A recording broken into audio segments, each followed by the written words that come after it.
Assalamualaikum warahmatullahi wabarakatuh. Kami dari kelompok 4 ingin mempresentasikan hasil kerja kami dengan judul Teori Caring oleh Patricia Benner.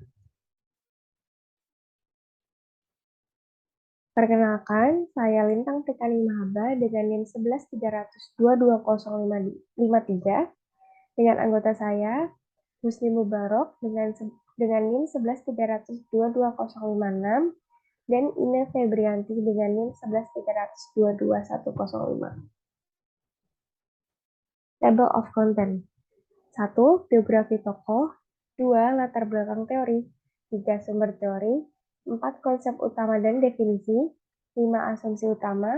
6. Penegasan teoritis. 7. Paradigma keperawatan menurut teori. Biografi Patricia Benner. Dilahirkan pada Agustus tahun 1942 di Hampton, Virginia, Amerika. Tahun 1964, pada Pasadena College, meraih gelar sarjana muda di bidang keperawatan. Tahun 1970, meraih gelar Master Keperawatan Peminatan Keperawatan Medikal Bedah di School of Nursing University of California. Memulai karir pada tahun 1970 sampai 1975 di San Francisco School of Nursing sebagai seorang research associate. Menjabat sebagai direktur proyek konsensus penilaian dan evaluasi intraprofesional yang terletak di San Francisco Consortium University of San Francisco pada tahun 1979 sampai 1981. Tahun 1982, ia bekerja dalam sebuah penelitian dan pengajaran di University of California School of Nursing dan memperoleh posisi sebagai rekan dari seorang profesor di Department of Social Psychological Nursing di UCSF. Patricia Benner menjadi profesor tetap tahun 1982. Ia telah menerbitkan 9 buku. Sejak 1995, Benner juga menerbitkan beberapa artikel dan mendapatkan anugerah penghargaan dari Universitas California di San Francisco School of Nursing.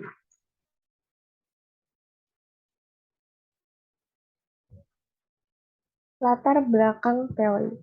Tatanan pelayanan keperawatan Patricia Benner dalam teori caring merupakan esensi utama dalam keperawatan. Caring merupakan hal yang utama karena dengan caring memungkinkan untuk saling memberi dan menerima bantuan. Caring merupakan inti dari keperawatan, di mana caring disusun oleh banyak hal yang memungkinkan untuk terus-menerus berhubungan.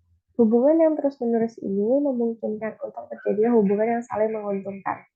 Keperawatan memandang praktek caring memiliki ilmu yang didasari oleh moral dan etika serta tanggung jawab.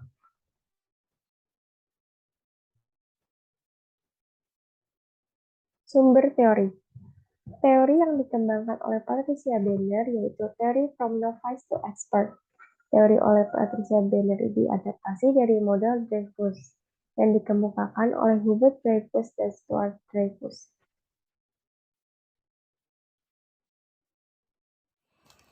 Konsep utama dan definisi.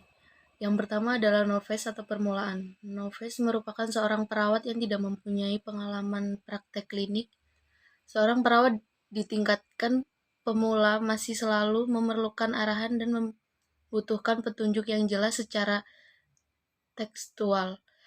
Tingkatkan ini lebih tepat diberikan kepada mahasiswa keperawatan yang akan memasuki dunia klinik. Dan yang kedua, advanced beginner, pemula tingkat lanjut. Tingkat ini seorang perawat sudah mempunyai pengalaman klinik dan dapat memahami situasi keperawatan. Tingkatan ini seorang perawat masih memerlukan arahan dan bimbingan secara berkelanjutan karena belum memahami situasi dan kondisi secara luas dan holistik. Pada tingkatan ini, sangat sesuai untuk mahasiswa yang telah lulus pendidikan profesi nurse dan masih memerlukan bantuan dari para seniornya. Dan yang ketiga, kompeten atau mampu. Pada tingkatan ini, perawat dapat menyeleksi berbagai aspek pada kondisi keperawatan yang benar-benar penting, falsafah dan teori keperawatan. Adapun salah satu Kriteria paling utama dari tingkatan ini yaitu perawat menganggap keadaan atau kondisi pasien secara parsial, sehingga menyebabkan tindakan yang diberikan kurang mampu menyentuh pasien sebagai seorang individu holistik. Keempat, proficient atau terampil. Pada tingkatan ini, perawat mampu memahami situasi dengan secara holistik. Perawat telah mampu memberikan tindakan bagi pasien tanpa melalui tahapan menetapkan tujuan serta menyusun rencana tindakan terlebih dahulu. Perawat lebih banyak berinteraksi baik kepada pasien maupun kepada keluarga pasien. Dan yang kelima, expert atau ahli. Pada tingkatan ini, perawat telah mampu menentukan inti masalah yang dialami oleh pasien serta telah memiliki pengetahuan yang tepat mengenai intervensi yang akan diberikan pada pasien tanpa adanya serangkaian tahapan berpikir analitis. Perawat ahli telah memiliki pengetahuan dan juga pengalaman yang telah bersinergi secara baik untuk membentuk suatu nilai dan juga intuisinya dalam menangani pasien yang tidak membutuhkan waktu lama. Asumsi utama yang pertama, tidak ada data bebas dari interpretasi. Hal ini menimbulkan asumsi dari ilmu alam bahwa terdapat sebuah realitas independen yang maknanya diwakili oleh istilah abstrak atau konsep. Dan yang kedua, tidak ada data yang non-reaktif.